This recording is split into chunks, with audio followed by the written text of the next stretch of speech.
Sarka Tripura Lok Sabha Changmarino Kitingi Shalgrabe Hangkor Tangfangni Bokakti Kaisa Kokthum Pandar Songchajaka Srangshal Sharini Dam Batama Jorani Simi Biskang Chashalni Fungni Dam Dok Tamma Jora Hapone Kerong Raiderugi 144 Dara Shaklaijaka Fashalni Fungo Dam Sinini Simi Dam Bajora Sarka Tripura Lok Sabha Changmari Naharjanai Tini Srangshalo Sharini Dam Bani Simi Mothakjak Sinai Joto Thungrang Bodolni Awai Mungro এখানে উপস্থিত আছেন SP উত্তর ত্রিপুরা জেলা আপনাদের সবাইকে আজকের এই press briefing এ স্বাগত জানাচ্ছি। আপনারা জানেন যে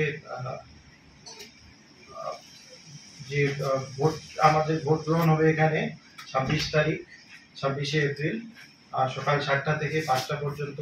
তো ইলেকশন কমিশনের গাইডলাইনে আছে যে এর যে টাইমে ভোট শেষ হয় মানে 5টা এই ক্ষেত্রে, তো এই টাইম থেকে শুরু করে 48 ঘন্টা আগে যে সাইলেন্স পিরিয়ড যেটা আমরা বলি যে সড়ক প্রচার তখন শেষ হয়ে যায়। তো ওই টাইমটাতে বিভিন্ন ধরনের রেস্ট্রিকশন থাকে। তো যেমন এক তো ক্যাম্পেইনিং সড়ক প্রচার যেটা হয় সেটা করা যায় না। তো লাউড স্পিকারের পারমিশন আমরা কোনো জায়গাতে আমরা ওই সমস্ত দেই না। তারপর 144 ইম্পোজ করা থাকে আমাদের এখানে। আজকে অলরেডি 144 সিআরপিসি আন্ডারে অর্ডার ইস্যু করা হয়েছে, বিভিন্ন জায়গায় মাইকিং চলছে। তো সেটার বিভিন্ন ধরনের রেস্ট্রিকশন আছে। আর সেই রেস্ট্রিকশন আজকে 5টা থেকে শুরু করে তারপর সেটা থাকবে 27 তারিখ সকাল পর্যন্ত। সকাল সেটা 6টা পর্যন্ত আমরা সেই অর্ডারে মেনশন করেছি। তো এটাতে মূলত বিভিন্ন ধরনের রেস্ট্রিকশন যেগুলি থাকবে সেগুলি হবে 5 জন বা তার বেশি কোনো জায়গাতে অ্যাসেম্বলি সেটা আমরা পারমিট করব না। আর বিভিন্ন ধরনের ওয়েপন বা ওয়েপনের লাইক অবজেক্ট যেগুলি থাকে লাঠি, আয়রন রডস, এই সমস্ত নিয়ে কেউ ঘোরাফেরা করতে পারবে না। যে ইলেকশন কমিশনের গাইডলাইনে যেটা 100 মিটার পেরিফেরিতে যে ধরনের রেস্ট্রিকশন থাকে, যেমন ওইখানটার মধ্যে কোনো ক্যাম্পেইনিং ম্যাটেরিয়াল থাকতে পারে না, কোনো পলিটিক্যাল পার্টির যে টেম্পোরারি যে বুথ তারা বানায় সেট আপ করে, তো ওইটাও 200 মিটারের বাইরে সেটা হওয়ার কথা। ওই সমস্ত জিনিসের রেস্ট্রিকশন থাকবে। কিন্তু এই ধরনের রেস্ট্রিকশন মূলত হচ্ছে যে সুষ্ঠুভাবে যাতে আমরা নির্বাচন সম্পন্ন করতে পারি সেই জন্যই, জনসাধারণের যাতে কোনো ধরনের অসুবিধা না হয় সেটার দিকেও আমাদের লক্ষ্য থাকবে। তো তার মধ্যে বিভিন্ন ধরনের এক্সামশন আছে, যেমন যেটা পোলিং পার্সোনেল যারা থাকে তাদের ক্ষেত্রে এটা প্রযোজ্য হবে না। সিএপিএফ, পুলিশ বা election duty official, media person তাদের ক্ষেত্রে আমরা এই রেস্ট্রিকশনটা রাখছি না। তারপর বিভিন্ন ধরনের ভোট রিলেটেড অফিসিয়াল যারা আছেন তাদের ক্ষেত্রে রেস্ট্রিকশন থাকবে না। তারপর ভোটারদের ক্ষেত্রে যারা আইডেন্টিটি কার্ড, প্রপার এপিক বা অন্যান্য আইডেন্টিটি কার্ড নিয়ে যারা যাবেন ভোট কেন্দ্রে তাদের ক্ষেত্রেও সেটা প্রযোজ্য থাকবে না। তো এই ধরনের যেমন নর্মাল মানে প্যাসেঞ্জার যারা থাকবেন কোনো জায়গা থেকে যাচ্ছেন তাদের ক্ষেত্রেও এটা প্রযোজ্য হবে না। আর নর্মাল বিজনেস ট্রানজাকশন বা মার্কেট এরিয়াতে যেটা নর্মালি হয়ে থাকে সেটার ক্ষেত্রেও এই রেস্ট্রিকশন গুলি থাকবে না। তো এই সমস্ত জিনিস আমাদের আপনাদের মাধ্যমে আমি সবাইকে জানাতে চাই যে এই রেস্ট্রিকশন আজকে বিকেল 5টা থেকে শুরু করে 27 তারিখ সকাল 6টা পর্যন্ত থাকবে। তো এই ক্ষেত্রে যে বা যারা এটা ভায়োলেশন করে তো তাদের ক্ষেত্রে সেটা পানিশেবল হবে under section 188 of Indian penal code. তো এই ক্ষেত্রে সব জায়গায় ডাইরেকশন ইস্যু করা হয়ে গেছে অলরেডি যাতে এটার এনফোর্সমেন্ট হয়। তো এটা গেল প্রথমে 144 রিলেটেড। তারপর আপনারা জানেন যে আমাদের এই ডিস্ট্রিক্টের 3টা জায়গা থেকে ডিসপার্সেল এর রিসিভিং সেটা হবে। তো ডিসপার্সেল সেন্টার যেমন ধর্মনগর সাব ডিভিশনে 4টা অ্যাসেম্বলি সেগমেন্টের জন্য ধর্মনগর বিবিআই স্কুল গ্রাউন্ড থেকে হবে, তেমনি ভাবে পানিসাগরের ক্ষেত্রে পানিসাগর যেটা যেটা আমরা বলে থাকি পানিসাগর পঞ্চায়েত সমিতি কমপ্লেক্স, ওইখান থেকে ডিসপার্সেল রিসিভিং করা হয়। আর তেমনি ভাবে কাঞ্চনপুর হায়ার সেকেন্ডারি স্কুল যেটা আছে সেখান থেকে ডিসপার্সেল আর রিসিভিং সেখানে হবে। তো সেইখান থেকে কালকে সকাল থেকে বিভিন্ন জায়গায় যারা পোলিং টিম যারা যাবে তাদের সাথে আর্ম ফোর্সেস, সিএপিএফ বা টিএসআর সেই সমস্ত জায়গাতে ওনারা ট্যাগ হয়ে যাবেন। ওনারা ওখান থেকে রওনা হবেন ডিসপার্সেল সেন্টার থেকে। আর অ্যাকচুয়ালি ফেসবুক পোস্ট আমরা কালকে দেখেছিলাম, আর কয়েকটা নিউজ চ্যানেল থেকেও আমরা পেয়েছিলাম যে একটা জায়গা যেটা শেরেচন্দ্রপাড়া ফুলসারাই এডিসি ভিলেজে যে কিছু লোক বলেছিলেন যে ভোট দেবেন না বা ভোট বয়কট করেছেন, এই ধরনের একটা খবর এসেছিল আমাদের কাছে। তো আমাদের টিম ওখানে ভিজিট করেছিলেন, বিডিও সাহেব গেছেন, ডিডাব্লিউএস আর পিডাব্লিউডি থেকেও গেছেন।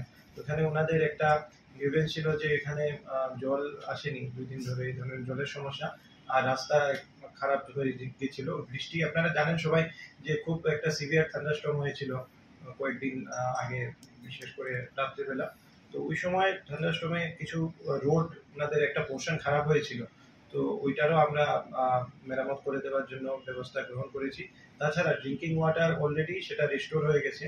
তো আমাদের এখান থেকেও আমরা অফিসিয়াল যারা পাঠিয়েছিলাম তাদের সাথে কথা বলা হয়েছে, তো তারা এখন সন্তুষ্ট।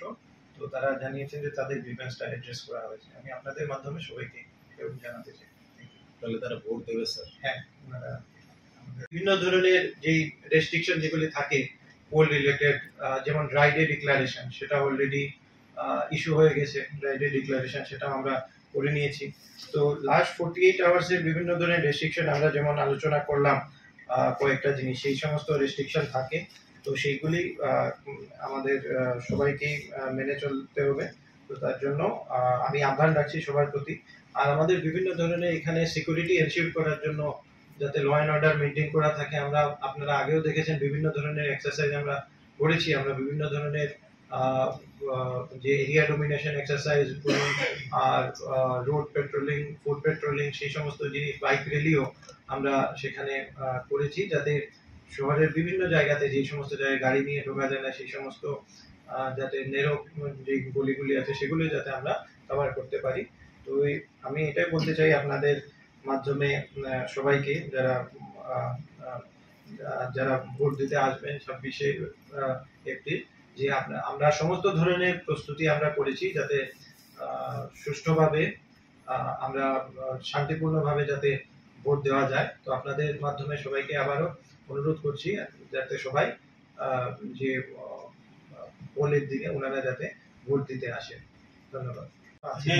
তো মিডিয়া পাস থাকলে ওটাই বলা হয়েছে, আপনারা যে মানে গেট পর্যন্ত গিয়ে যেরকম আপনারা ফটোগ্রাফ বা ভিডিওগ্রাফি যেটা আপনারা করেন সেটা করতে কোনো বাধাপ্রাপ্ত হবে না। আমরা কালকে ওইটা নিয়ে ডিসকাশন করি যে এখানে আজকে ফাইনাল ব্রিফিং হবে, বোধহয় আপনাদের অফিসেই হবে, তখন সবাই ভোটকেন্দ্রের ভেতরে সেটাকে অবাধ শান্তিপূর্ণ রাখার জন্য আমরা পর্যাপ্ত ফোর্স, সিআরপি, বিএসএফ, টিএসআর এবং পুলিশ অলরেডি পেয়ে গেছে। আপনাদের মাধ্যমে যারা ভোটার আছে ভোটারকে বলতে চাই যে আপনারা নির্ভয়ে ভোট কেন্দ্রে আসুন, আপনাদের যে মূল্যবান ভোট সেটা দিয়ে যান। কোথাও যদি কেউ এই শান্তিপূর্ণ ভোটকে বানচালের চেষ্টা করে আমরা কঠোর থেকে কঠোরতম ব্যবস্থা নেব। পাশাপাশি আজকে আমরা একটা ড্রাইরানেরও ব্যবস্থা রাখছি সন্ধ্যার সময়। 26 তারিখে যেটা হবে এটা মিনি একটা হবে আজকে। 48 আওয়ার্স যে সময় সড়ক প্রচারের অবসান হয়, তারপরে পুলিশের তরফ থেকে কিছু কিছু অ্যাক্টিভিটি থাকে, যেমন বাইরের থেকে যারা এসেছেন, এখানে হোটেলে যারা থাকছেন, ওনাদের কাছে যুক্তিযুক্ত কারণ থাকতে হবে কেন ওনারা এখানে থাকবেন। যদি পুলিশকে অথবা সিভিল অ্যাডমিনিস্ট্রেশন তাদেরকে যদি ওনারা সন্তুষ্ট না করতে পারেন কী কারণে ওনারা এখানে এসেছেন হোটেলে থাকবেন, তাদেরকেও এখানে থাকতে দেওয়া হবে। পাশাপাশি যারা এই আজকে বিকাল 5টার পরে যারা এখানে গাড়ির মাধ্যমে প্রবেশ করবেন, আমরা গাড়ি চেকিং করব, সেই ক্ষেত্রে ওনাদেরকে কাগজ দেখাতে হবে কী পারপাসে এই ডিস্ট্রিক্টে আসছেন। আমি আপনাদের মাধ্যমে সবাইকে অনুরোধ করতে চাই, আমরা সিভিল অ্যাডমিনিস্ট্রেশন এবং পুলিশ অ্যাডমিনিস্ট্রেশনের যে আমাদের ইলেকশন রিলেটেড যে কাজ আছে সেই কাজে যেন সবাই আমাদেরকে সহযোগিতা করেন। পাশাপাশি কারোর কাছে যদি ভোটকে বানচাল করার জন্য কোনো খবর থাকে, সেটা আমাদের যে কন্ট্রোল রুম আছে সেই কন্ট্রোল রুমের মধ্যে আপনারা শেয়ার করতে পারেন। সবাইকে ধন্যবাদ।